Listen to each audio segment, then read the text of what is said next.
Hi, I'm Yolanda, and this is Speak On. As part of our Love, Sex and Relationship series, I'm speaking to Wendy Gregory, psychologist and writer who specialises in NPD.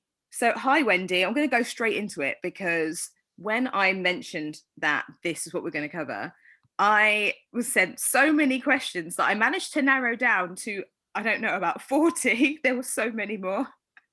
I know, So yeah. yeah, people are so interested in this subject It's a hot because so many people have been in relationships with people with narcissism or narcissistic personality disorder. So let's just get straight into it.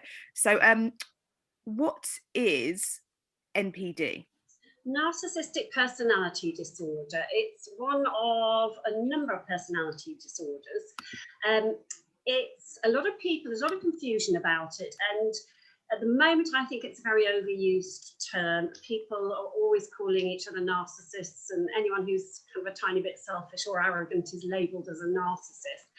In fact, most of us have some narcissistic traits because we wouldn't survive as a species if we didn't look after our own needs.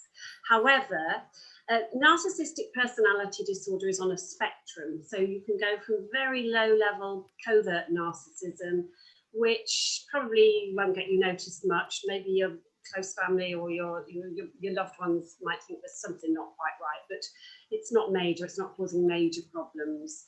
Right up to the opposite, can't talk, the opposite is extreme, which is extreme psychopathic malignant narcissist, and Wow. those people are basically, you don't want to meet one. Yeah. So it is a personality disorder, it's not a mental illness. And I noticed this morning, I was just doing a little bit of making sure I knew all my stuff this morning, and I googled and some stuff came up, somebody talking about Donald Trump and saying, you know, it's not fair to label people, to label him as mentally ill. And I thought, well, no, he hasn't been labelled as mentally ill. Mm. He's been accused or diagnosed from afar, from a distance, with Mm. narcissistic personality disorder. That isn't the same as a mental illness. And we'll probably expand on that further as we go through some of the questions. Yeah. And so let's go right to as well, I think, why you specialise in NPD. Yeah.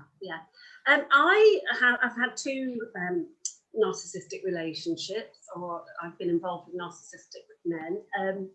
The first one was a really long term. It actually lasted 18 years. But this person was a very low level, quite covert. And I didn't realise for 12 years Wow. that Yeah. that was what was wrong. And when I met this person, I wasn't a psychologist, I was still training because I retrained midlife as a psychologist.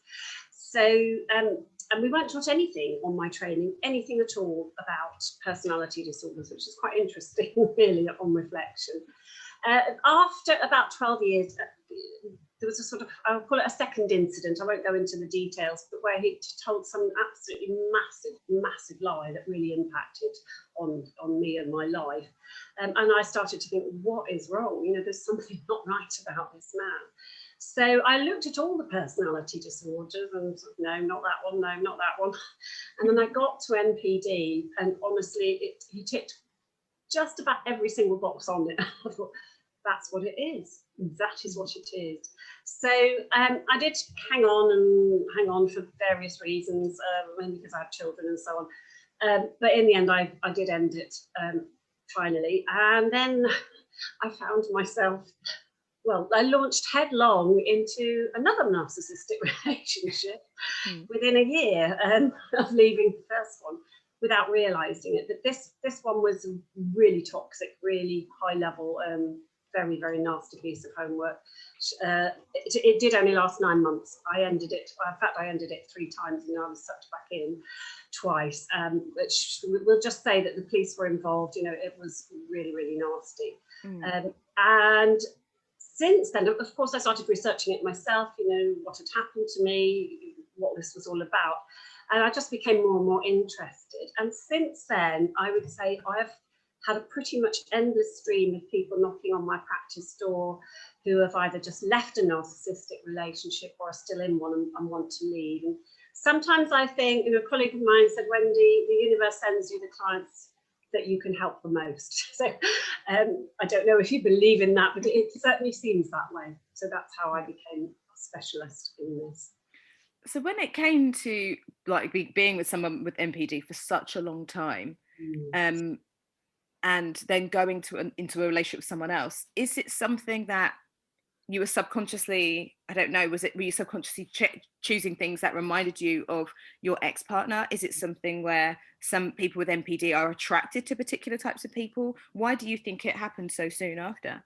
Okay, it wasn't the same traits. I wasn't attracted to the same traits at all. In fact, it was pretty much the opposite. With narcissists, I'm just trying to think how to say this fairly briefly. I could spend an hour on just this question. Narcissists work out what it is that you want to hear from them. They work out what your vulnerability is. And I would say the first date for a narcissist for them is an information gathering session. So they appear very often to be very good listeners. They'll agree with everything. They appear to have loads and loads of things in common with you. And I had one client, this was a male client that had been involved with a female narcissist. This man was a weightlifter in his spare time. And when he thought back and we went back over how his relationship started, he said, well, why didn't I realise how ridiculous the things she was saying were? On our first date, she said she was into weightlifting. And he said she was 5'1" with a tiny, tiny, tiny frame. Why on earth did I believe that? Obviously, she was making that up because narcissists try and kind of work their way in. They give you what you want to hear. So, for example, on a first date, if you say something like, you've had really bad experiences with people being unfaithful to you, the narcissist will come straight back and say, oh yes, loyalty is so important to me. Exclusivity is, I always offer exclusivity. They'll tell you what you want to hear. And because I had come out of a relationship where my confidence had been quite sort of worn down, quite eroded, particularly my body confidence, this man, of course, suddenly appeared and was telling me that I was beautiful, I was amazing, I was lovely. I can't really believe I've met such a lovely woman. And I fell for it. It made me feel great. My goodness. So you talked about a few things there, how you can spot a narcissist, but what are the main identifiers and traits that they have? A narcissist, to diagnose a narcissist, there are 9 criteria of which they must score 5. Now, having said that, very few ever actually get a diagnosis because they don't present for help because they don't think there's anything wrong with them. So a narcissist is, they suffer from grandiosity, which means they have sort of delusions of grandeur. They think they're better than they are. They fantasize endlessly about an amazing career that they have, which they haven't, perfect love, this, that, and the other. They exaggerate their achievements and experiences massively, and they expect to be rewarded without putting any effort in.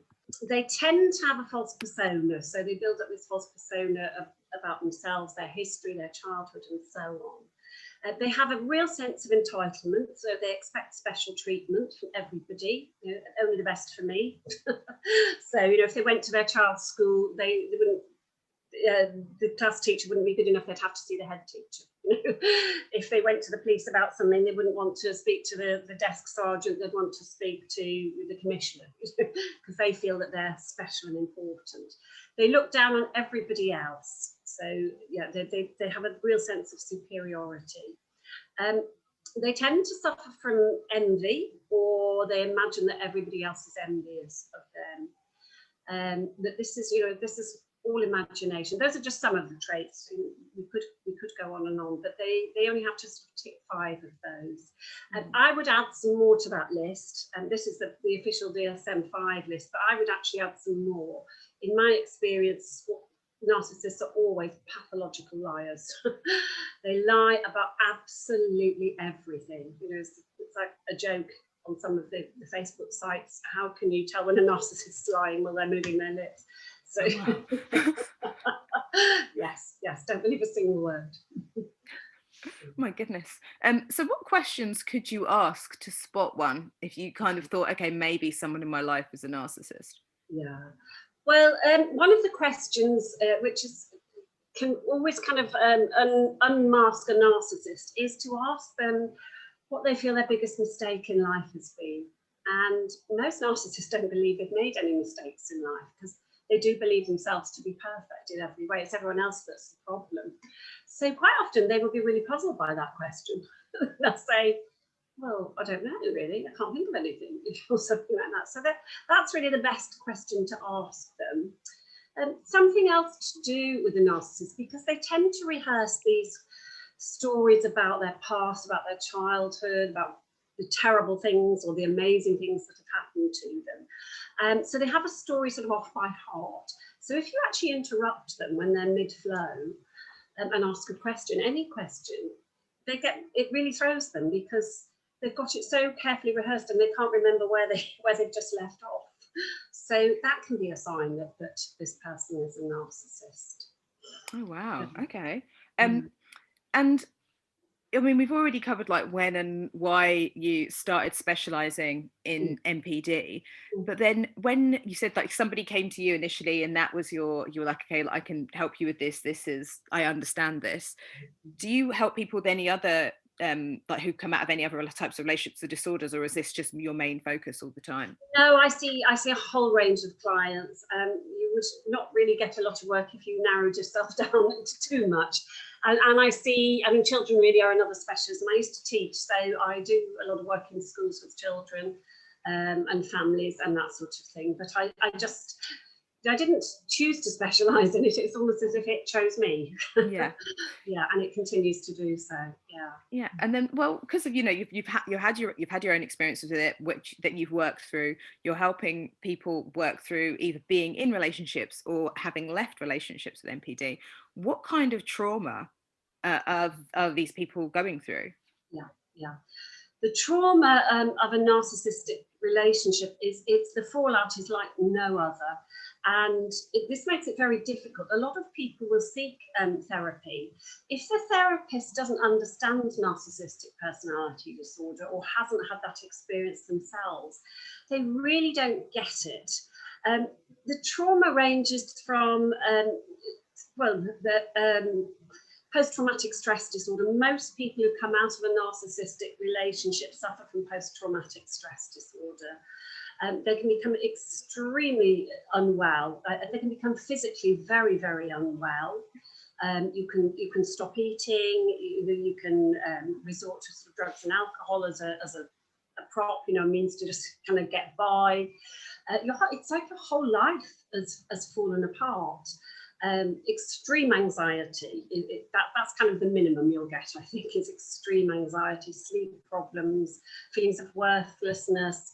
It can actually result in serious physical problems and even death.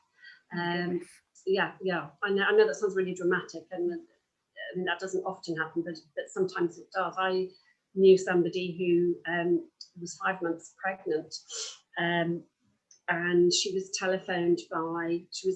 involved in an extreme narcissist, someone quite famous, but I can't give a name, obviously. And she thought everything was fine and perfect and wonderful. And one morning when she was 5 months pregnant, another woman rang her and said that she was involved with this man and had been for a long time, since before they'd even met each other. And she actually went into shock. She had acute adrenal failure and she lost the baby. Oh my goodness. So yeah, her body went into shock. Yeah. So it can really have fatal consequences. Mostly that's quite rare, but yeah. So what's it? So we talked a little bit there about what it's like for people that are in it or kind of like leaving it. What about people that are like, okay, look, I'm in a relationship with a narcissist, but I love them and I'm okay with it. Can people sustain any kind of healthy relationship? And how can people cope with that long term? What do they do? Yeah, well, a narcissistic relationship can never be healthy. It just can't be. It's not possible. It's not a healthy relationship. Many relationships do last. Sometimes they last a lifetime because one partner will decide to put up with it. And as we've said, it is on a continuum. Some are not really that bad. you very rarely get two narcissists together in a relationship, because there's only ever room for one, one person that's special and important. It's very difficult, Yolanda, and your self-esteem will suffer terribly if you stay in a narcissistic relationship. Now, I understand why people do, especially if they have children, because they don't want to disrupt the family unit. So obviously, if there's clear abuse, they need to think of the children and protect them from that. Do you want this to be your role model for a relationship? Do you want your children to have that? So there's some serious questions to ask yourself. But if you really feel you can't, and some people stay because they have a great lifestyle, the person may be very wealthy, very well off, very famous, whatever. And so they say for that reason, but it's never going to be healthy. But what I say is sometimes it's too hard to leave. It just feels too difficult to leave. So I say, well, you don't have to leave or stay, just stop doing the dance.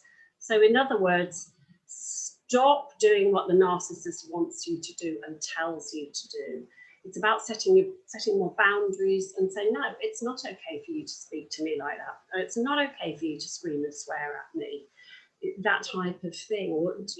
Does it make you feel good to speak to me like that? Just not do it. I call it not doing the dance anymore. Mm-hmm. Yeah. And can narcissists ever change? The shorter answer is no. It's very, very, very unlikely, because for anybody to change, they have to acknowledge that they've got a problem in the first place. And narcissists believe themselves to be perfect, so they are so unlikely to ever admit that they need help or that they need to change. They think everyone else should change. It's everyone else that's the problem, not them. So it's extremely rare. They very rarely present to therapy. If they do, it's usually because they've been given some sort of ultimatum by their partner. If you don't come with me to therapy, then I'm leaving. And although in their heart they don't really care because they'll get someone else, that person may be very integral to their image. So, my image is, for example, a great family man or a great dad. So then they can't have their wife leave, because that would shatter that image of themselves. Mm-hmm. So they will change their behaviour temporarily and strategically until they've got that person back and they feel secure with them again, and then it will just revert back to how it was before. So I'm sorry to be the bearer of bad news about that. Having said that, though, Yolanda, I do know a couple of therapists who specialise in treating people with NPD, mm-hmm. and they have had some successes. Only a few. Mm-hmm. It's very, very difficult to treat. What happens is the narcissist will see the therapist as someone else to manipulate. So they won't tell them the truth. They'll tell them lies. They'll tell them what they want them to hear. Sometimes they'll work out what it is the therapist wants, and they'll just do that. They'll just say what they need to say to kind of get a clean bill of health, if you like, and then they'll move on. The only successes they've had have been with very low-level narcissists. Most therapists won't actually treat a narcissist. They're saying, no, there's no point, because they're just going to try and manipulate me, and they're not going to tell me the truth. They're not really going to engage with the therapy. Oh my goodness. So you touched on a little bit there of where narcissists are feeling like if our relationship isn't looking successful, it's a reflection of me, etc. So how does that translate to being potentially dangerous when someone wants to leave a narcissist? Okay. It can be dangerous. It's not always dangerous. It's not always. Individuals have to judge that for themselves. If the person is violent, of course, the most dangerous time is when they've just left, or if they're threatening to leave, and that absolutely has to be reported to the police. You need protection. You need to get out. You need an escape plan. Most narcissists aren't necessarily violent in a physical way. They're emotionally violent and abusive. They're coercive and controlling. So they will usually try anything to make you stay. They'll shame you in public. They'll threaten you with goodness knows what. They'll it's not unusual at all for a narcissist to go to the police and say that their partner's abusing them when actually it's the other way around. So, there's that sort of danger. But the other danger is they will quite often stalk. So they'll stalk, your Facebook, your social media. They won't leave you alone. Sometimes they'll threaten the children if there are children involved, particularly if the children aren't theirs. If it's from a previous relationship, they'll threaten the children, they'll threaten you. They'll threaten to tell your boss. And sometimes they actually do it. They tell the boss that you actually took a sickie when you went ill, try and get you the sack. They'll do anything. They'll do anything to get you to do what they want. And sometimes it's not even really about losing you. It's just that they have to have their own way and they can't cope when they don't. You have to do what I say. It's me that's in control here, not you. So it can be dangerous in all kinds of ways. My goodness, my gosh. No wonder. Grim, doesn't it? This is a grim.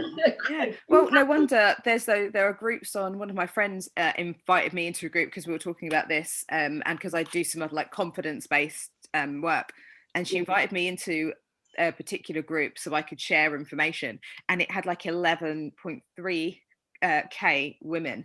Yeah. Some of them have over 100,000. Yeah. Some of them have over 100,000 women on them. 100. Oh my gosh, that is wild. And it's like they're all talking about their stories, things they're going through at the moment, getting out of relationships, how they have got out. And I was just like, it's so sad that so many people are in this kind of horrific and horrible situation. Like, we have one life and we're not here for very long. And it's awful that anyone is spending any amount of time in this situation when they could be happy. Yeah. Yolanda, it tends to happen without you realizing it's happening, because of course if people were abusive at the start of relationships, no one would get into it. No, exactly that. So we don't normally realize it's happening until we're in way too deep. We're already emotionally invested, we may be financially invested in the relationship, we may have children with this person, and it happens usually so very gradually and very slowly that we don't realize that it's happening until it's too late, or almost too late. However, I would still stick my neck out and say, leave. You always have a choice. However, I understand the difficulty. I have a friend, a colleague who she's actually had to move countries to get away from hers, and he's found her again. Wow. Found her again and started sending death threats to people from her social media accounts. Oh my gosh. Okay, that is insane. She's had the police. Yeah. Oh, this man's married though. He's married to someone else. Always was. She always was, but she didn't realise. Of course she didn't realise. Yeah. Jeez, my gosh. Isn't it just the lengths that people can go to ruin people's lives is wild.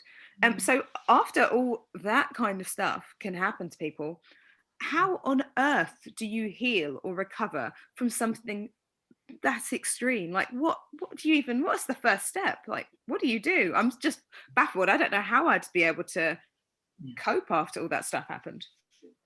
It is a slow process, but it's by no means impossible. I mean, the pain is excruciating, and of course the narcissist will be trying to, I call it hoovering you back up. They don't really want you. It's just, they want to keep you on the end of a piece of string in case their next relationship falls through. So they will, they'll phone you, they'll flatter you. I've just had a client very, very recently, and she did end the relationship. Of course, Valentine's Day, she got a huge bouquet of flowers, and you were the love of my life. I missed you so much. She did resist, but it upset her again for another couple of weeks. She felt, because it started off so well, or it seemed to. So, sorry, I've forgotten what the question was. Oh yeah, how do you recover? Yes. So, I mean, a lot of the support groups will say no contact, absolute no contact. That's the fastest way you'll get over it. So I call that the cold turkey approach, and it is the fastest way. But sometimes it's just too difficult to do. We just can't do it. We can't block them. We just can't do it. Which or you've got kids as well, and sometimes you have to speak. You're going to have to speak to. Yeah. You can't cut off contact. Yeah. What if the narcissist may be your parent? You may have a narcissistic parent, so and you don't want to cut off contact with your whole family. So sometimes it's not possible to cut off contact, but it is about looking after yourself, and I call this self-partnering or self-parenting. So start looking after yourself, start putting your needs first. I call it be the leading lady in your own film. I don't know if you saw the film The Holiday with Kate Winslet. Yes, yeah. I haven't seen that for ages, but yeah. Well, I think it was Jasper, her boyfriend, and he is an absolute classic narcissist in that film. And at some point she says, "Can't I even be the leading lady in my own film?" And I say, this is what you need to do. Start being the lead, or leading man. It's not just men that are narcissists in your own life, and start putting yourself first. Start thinking about the things that you can do now, because when you're with a narcissist, you only do what they want. I didn't have a Thai meal for 18 years. That sounds ridiculous, doesn't it? Because my partner hated Thai food. So when it was over, I really, really gorged on Thai takeaways. I couldn't go to Italy. Well, it's not I couldn't, but he never wanted to go to Italy for whatever really bizarre reason. So I went to Italy, put myself to Italy. And in some ways, it's always a relief, actually, Yolanda. There's pain and there's anxiety, but on some level, you feel relieved.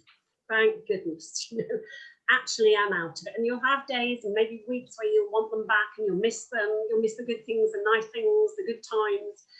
But ultimately, it is a relief because you can actually start to live your own life again. So it's about looking after yourself, getting the support of friends. And sometimes that can be difficult because friends have their own agenda and they can be a bit judgmental. I don't think they mean to be. I think they're well intentioned, but they can say things like, "Oh, I can't believe you couldn't see it. I can't believe you could have been that stupid." And you really don't need to hear that because you're beating yourself up anyway. So stop blaming yourself. I would say don't blame yourself for what happened because it's not your fault. It can happen to absolutely anybody. It really, really can. I've never been called, I've always been called, and I'm not boasting, I've always been called a smart lady, I would never imagine that this would have happened to me, especially the second one. Yeah. But it did. We all have our vulnerabilities. It can happen to anybody at all. So stop blaming yourself. Don't let anybody else blame you. Put them in their place. I had a friend that said exactly that, and I said, "Look, I don't want us to fall out of this.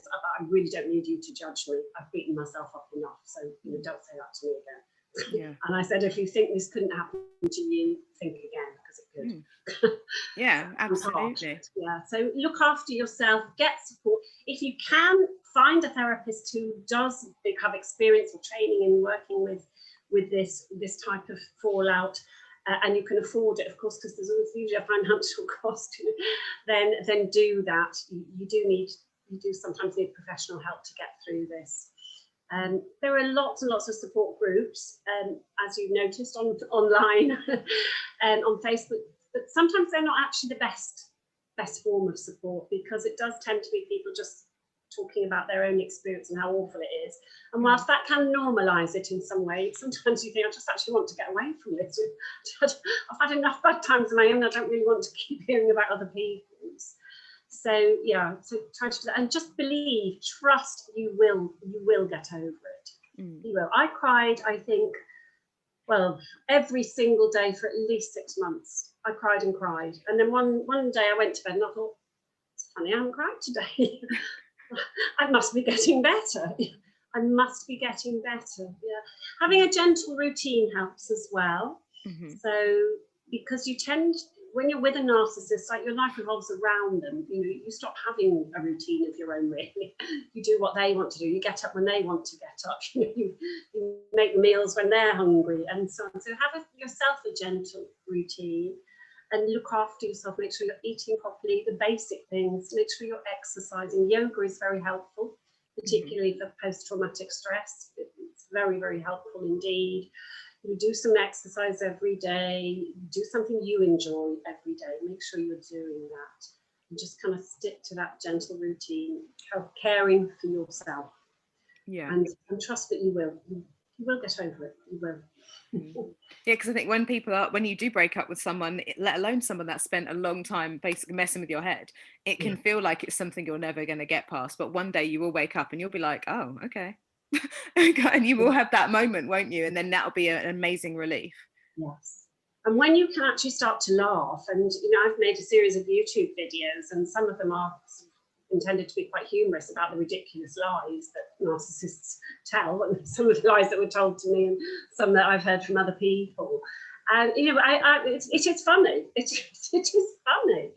And I made it to make people laugh. So if anyone wants to have a look at it on my YouTube channel, the Wendy House, please do. I think it's called something like the 5 ridiculous lies every narcissist will tell you, something like that. But when you can laugh about it, then you realise you really have got over it. When you can actually see that there was something funny about it. It was ridiculous. It was absurd. But then you know that you're getting past it. Yeah. And what are the worst things that people can do when it comes to dealing with narcissists? So if they're in a relationship or getting out of a relationship with them, are there things that they should avoid doing? Do you mean to keep themselves safe? Or... I mean, just kind of, are there things that would particularly trigger a narcissist to kind of be worse than they are? Is there something that... Yeah. Well, narcissists have to be in control. That's absolutely vital to them, and they have to be the centre of attention as well. Always have to be the centre of attention. They don't respond. People say they don't respond well. That's an understatement to any form of criticism or challenge. So if you criticise a narcissist, they will tend to react with narcissistic rage. So it's best just not to do that. Don't try to argue with them. You will already have learned that if you've been in the relationship for any length of time. Don't try to argue with them, because you can't. They will just put you down. They'll shut you down. They'll shut you up. But try not to criticise them. Don't tell them. If you're planning to leave, I would say don't tell them. Just go ahead and do it. You don't want to warn them, because then they are likely to do something really horrible, like, I don't know, threaten to take the children away, or you don't know what they might do. They'll do anything. So I would just kind of try to keep quite quiet about it and act as if everything's normal. And what can people do to protect themselves against destructive narcissists? Because you talked about going and you kind of the process of leaving, don't say anything, just kind of go. There's no need to announce your departure. And you also mentioned that someone's social media was hacked into. Are there things that you would say, here are some top line things to do to protect yourself, like change all your social media passwords or shut your social media down or something like that? Are there things that people can do that would help that process? Yeah, well, I would definitely block them on everything. Absolutely everything. But quite a lot of them are quite tech savvy, and they can find a way in. They'll open a new account and get in that way. So yes, I mean, maybe change your passwords, block them. Maybe come off social media for a while. The only individuals can judge whether they think that's going to be necessary. But some of these people can be really vicious, and they'll post, what's it called, like revenge porn type pictures of you. Anything like that happens, though, I would really strongly advise you to go to the police. You're not wasting their time. They do take it really seriously. It's abuse. There's a little bit of a misconception about domestic abuse. A lot of people think it's got to involve violence, and it hasn't. Domestic abuse can be financial, it can be emotional, it can be coercive and controlling behaviour. It's not necessarily violence, it's still domestic abuse. And a lot of people think you actually have to be living with the person or have lived with them for it to be classed as domestic abuse, but you don't. Having an intimate relationship with someone, whether you live with them or not, because I never lived with either of mine, is still classed as domestic abuse. So, and if you call the police, it's high priority now, it really is. You're just the non-emergent, so obviously if you think you're in physical danger, dial 999 and never hesitate, of course. But if it's you don't feel in immediate danger, but you feel you've been a subject of abuse, or this person is abusing you, they're messaging you, they're texting you, they're putting stuff on your social media, anything that you have told them not to do, that you don't want them to do, ring that 101 and talk to them about it. They will give you the option. They'll say, do you want us to go and talk to this person? or not. And you have that option, and you can always call them back, and the record has been made, it's there. So, and they take it very, very seriously, very seriously. One of my clients actually was another psychologist, so we're not immune to this, but she realised that her husband was narcissistic and being abusive, and it took a great deal of courage for her to go to the police. She sat outside, she said, the station for 2 hours crying, like, oh, what am I doing, what am I doing, what am I doing? And then she went in and she said she was stunned by how well they dealt with it. She sat and talked to them for 4 hours, and they were extremely reassuring, and they said, what do you want us to do? We can go and arrest him now, or we can go and talk to him now, or we can wait until you call us again. What would you like us to do? So they're very on the ball about it now. Yeah. Okay. Well, it'd be great to know, kind of understand a little bit more about narcissists as well. You already talked about narcissists reacting to being called narcissists and not necessarily knowing that they are, but is there a person with whom a narcissist would never have a conflict? Yes. What kind of person would that be? Somebody that they know is going to come off better from the conflict. Okay. Because they cannot be seen, to be beaten, or to be, in a physical or a metaphorical way. They can't be seen to be beaten. They have to feel superior. They have to be the best. They have to win. They have to win. So if they suspect that somebody is more powerful than them, somebody is going to get the better, they won't take them on. They'll try and get them on their side. In fact, they'll do the opposite. They'll try to manipulate them for what they can get from that person. This person might be able to do me some favours, and they'll be utterly charming. That's another sign. Narcissists are usually very, very charming and charismatic initially. So they're easy to fall for. Yeah. Yeah. Okay. And what's it like for people living with NPD? I mean, I don't know what they are aware of or not, because it is a personality disorder. Are they even aware of it, or are they just like, this is just me living my life, I'm great? The second of those, yes. They're not usually aware of it at all, because like I said, they do believe themselves to be perfect. And what I find quite interesting is a lot of the clients I see will say to me, because the narcissist will often accuse them, they'll say it's you that's the narcissist. They gaslight. You've probably heard that term. Yeah. Anything they do, they turn it around and make it your fault. So you start to feel as if you're going completely insane.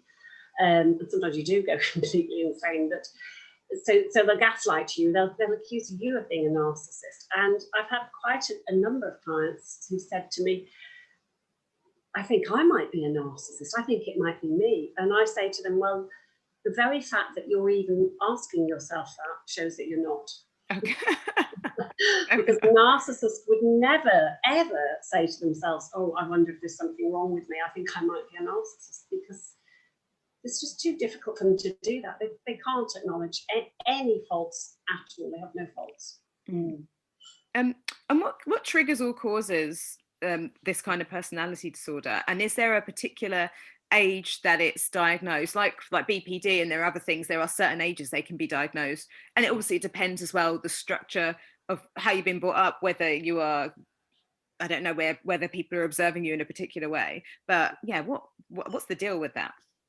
Yes, it's the jury is still out on what causes it.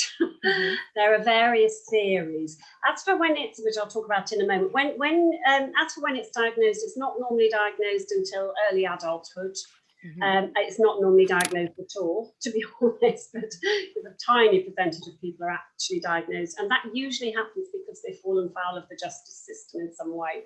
A narcissist thinks laws are for other people, they're not for them. They can break the law with impunity. They truly believe that, but they can quite often end up on the wrong side of the law. So they do get seen then, usually by a psychologist, and then that's when they might be diagnosed usually. So, but it's not until early adulthood. The disorder itself, to be diagnosed, it has to be consistent across time. So it's not just somebody having a bit of a bad year and behaving badly, or it's something that continues through time. So children, you can't really diagnose a child with narcissistic personality disorder.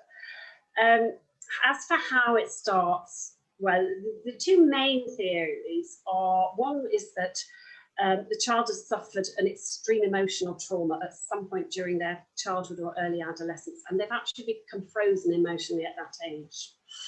So, they might have got frozen at age 6 or age 12, and so they never actually grow up, they never mature emotionally. They're still stuck in that sort of egocentric phase where I must have what I want. I must have what I want. That's one theory. Another theory is that, of course, it's always the parents' fault, that they've actually just been brought up to believe they're special. And I think this one is really quite worrying, Yolanda, and I think that's possibly why we're seeing such a big increase in people with NPD or with serious narcissistic traits. Fashions in parenting come and go, but it has been sort of fashionable, for want of a better word, for quite a long time to keep telling children how special they are. And when I hear that, I shudder. Don't tell your child they're special. Tell them they're special to you. Yeah. To everybody else, they're just someone else's kid. But if they grow up believing they're special, you're setting them up for having a personality disorder, because of course they're not. They're just kids. They're special to you. You love them and think they're wonderful, and that's fine for them to believe that. But if they believe they're truly special, that is quite worrying. So that's another theory. And sometimes it might explain why there tend to be more men diagnosed than women, because of the way men in many societies, including our own, to be honest, are socialised. They get their needs met more easily. They're told to fight for their own needs. Women are generally, and I know it's a generalisation, are told to put other people's needs before their own, whereas boys don't. It's just accepted that they will push for what they want. Those are two theories. There's also the sort of genetic argument, and we now know, because of modern MRI scans, that psychopaths are born, usually they're not made. A true psychopath has an abnormal brain development, so the parts of the brain that are responsible for empathy just don't develop. Now, there is overlap between psychopaths and narcissists, but I would say not all narcissists are psychopaths, because they don't necessarily have a developmental brain disorder, but pretty much all psychopaths are narcissistic, pretty much, because they don't feel empathy. And that's another of the traits that on the diagnostic criteria is that narcissists lack empathy for other people, because they can only think about their own needs and wants. So we still don't really know, Yolanda, what causes it. Hence, it can't actually, it's not curable.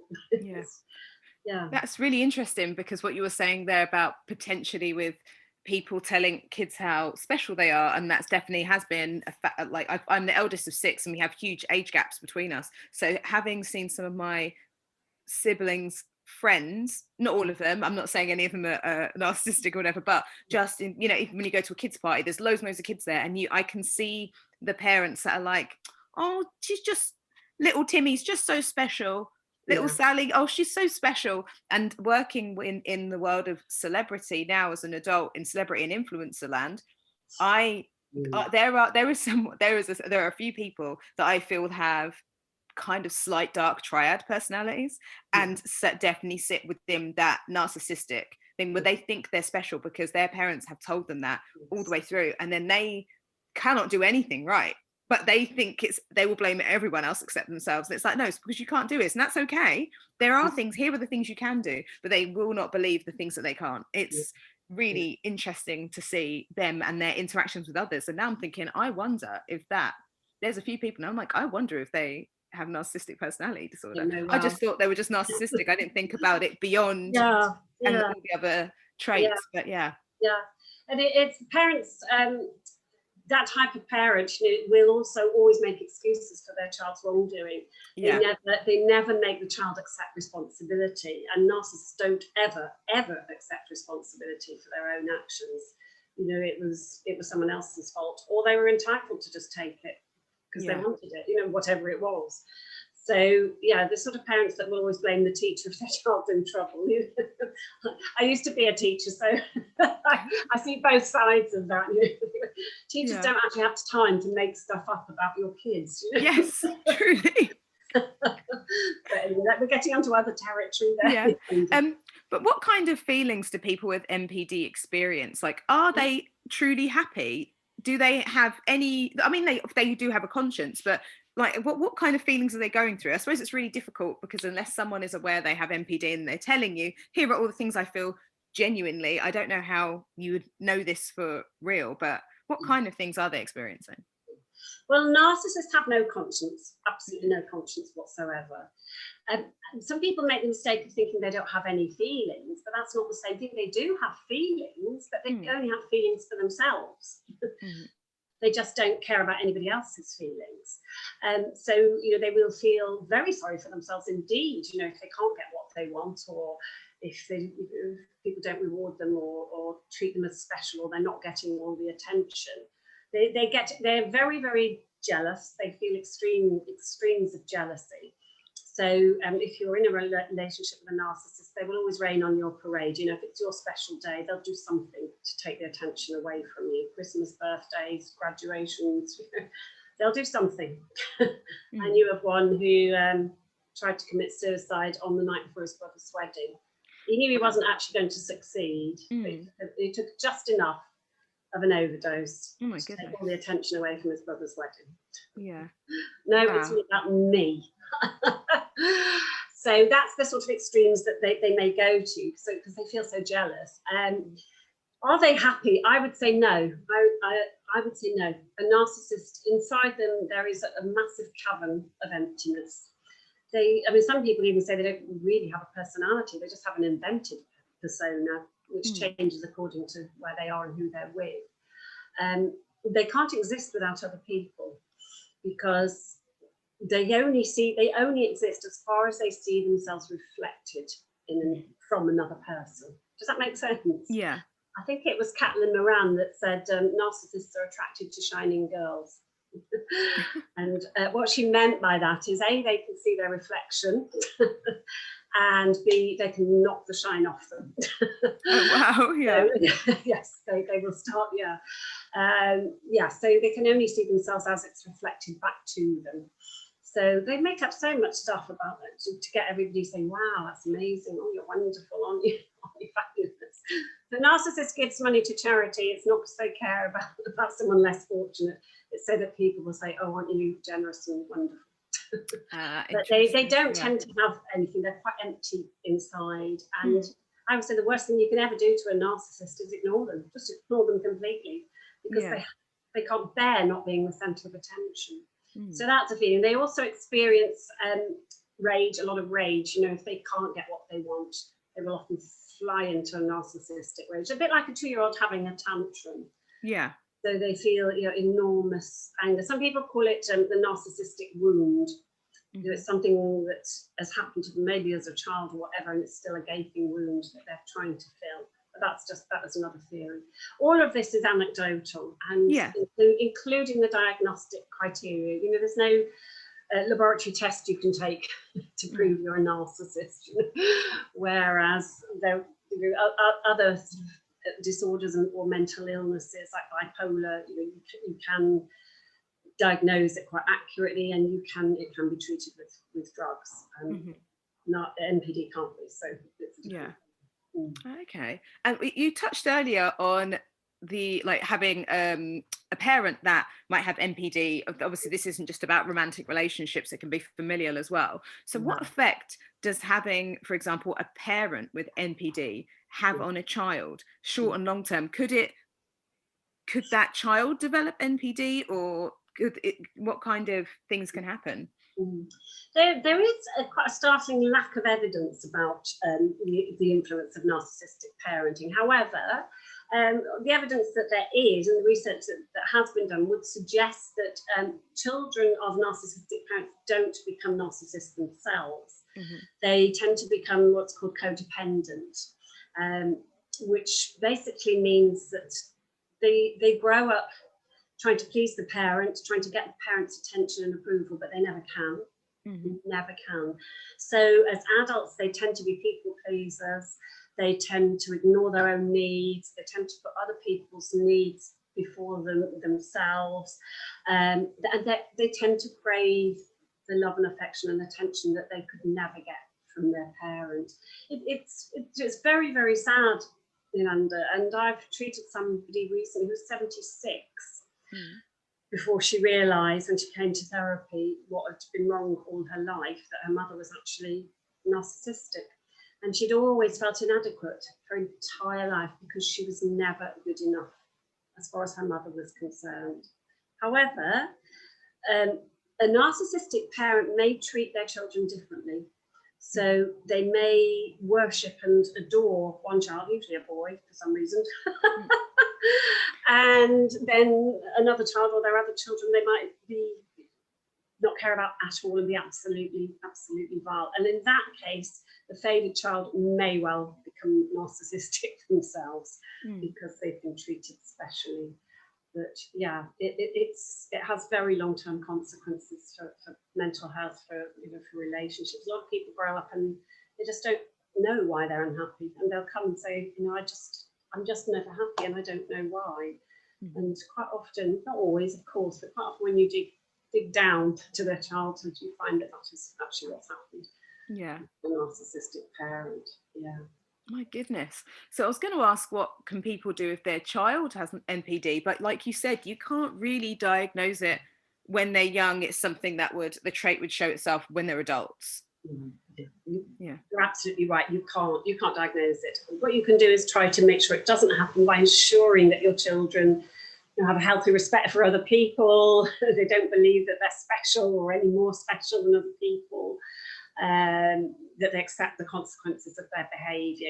If they do something wrong at school, then please back the teacher up. Yeah. I know sometimes teachers are wrong, of course. Sometimes they are, and then you have to deal with that. But generally, please believe them and make your child accept consequences so that they grow up as healthy, mentally healthy and respectful of other human beings. Yeah. And to round off, just kind of talking about narcissism in general now, can narcissism be healthy? Can any amount of it be healthy? Well, as I said at the start, I think probably all of us have some narcissistic traits because we won't survive as human beings. It's a question of scale, really, and intensity, I think. It's healthy to understand that you need to get your own needs met, but not in a narcissistic way, because a narcissist gets their own needs met by manipulating other people. So you wouldn't really call that healthy narcissism. You'd just call it, a healthy awareness of being responsible for your own needs rather than expecting other people to meet your needs. I don't know whether you'd call that healthy narcissism. I can't think of anything healthy about narcissism at all. I really can't. Yes. I think it's that thing where so many people now are taught to be like, raise your self-esteem, your confidence, empower yourself, and I suppose they are such different things from narcissism. But I wonder if there is ever a point where that becomes a little bit of a Venn diagram. I have no idea. Is there a point where it starts to overlap? Yeah. I think so. It's really, that's a really good point, Yolanda, a really good point. I sometimes do live a training where I did in the past quite a lot, actually, especially in schools, on self-esteem. There are a lot of misconceptions about self-esteem. And it does make me think how people are more narcissistic now, because obviously there are people that absolutely make their money through social media. It's a really particular thing. They have this aesthetic they present, and then there are people that don't have those audiences that are doing that as well. And it's like, I always wonder, what is the motivation if it's not business? And like, what is it feeding? Are they, I mean, obviously people, you do you, and that it may be a really fun outlet for you, etc. But I wonder if it's making them more narcissistic. Is it raising their self-esteem? Is it lowering it? The motivation behind it is something I question, because I have to do stuff because of work. If I didn't, you can see I opened Instagram, then nothing happened for 6 years, and then I was like, oh crap, I've got to do stuff for work. So it's like, And it's like use it almost begrudgingly. But I know there are people that use it and it makes them feel amazing about themselves when when their self-esteem is low, and it's been a brilliant boost. But I wonder where that line is. I think, Yolanda, I believe that it actually it lowers their self-esteem. It doesn't make them more narcissistic. It makes them more focused on their image Mm-hmm. rather than what they do or who they are. However, it's feeding something. It does become an addiction, and for people it does. And how they feel that day is dependent on how many likes they've had, for a particular photograph, and it can plunge them into the slough of despond, if they don't get enough likes, which is terrible. For you to feel your self-worth to be determined by how many likes you get on a photoshopped picture, which isn't even real anyway, is quite bizarre. I think parents do need. I don't want to always blame parents. I'm a parent myself, but I think parents do need to step up and get their kids off some of these sites, or certainly limit their exposure to them. And talk to them about it. It really, really does. There's always going to be someone more beautiful than you, however beautiful you are. There's always going to be someone better off than you, however well off you are. Always, but there's always a lot of people worse off, and that's the way to try and get some balance in, I think. Yeah. Well, thank you so much for joining me today. If you'd like to tell everyone where you'd like to be found online and how they can get in touch, etc.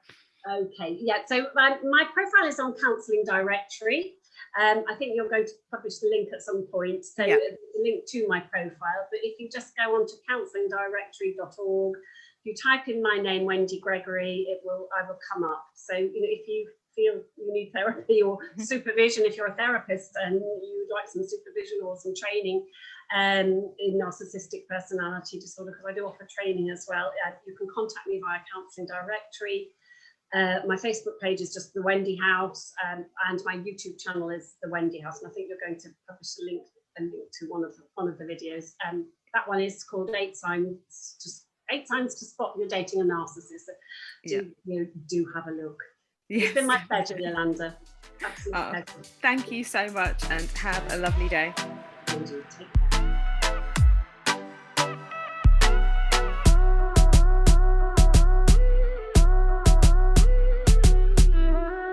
Thank you for listening to Speak On. Make sure you like, subscribe, and share with your friends, family, co-workers, strangers in the street. To find out more about us, including our upcoming events, head over to Instagram, instagram.com/speakon_. Bye!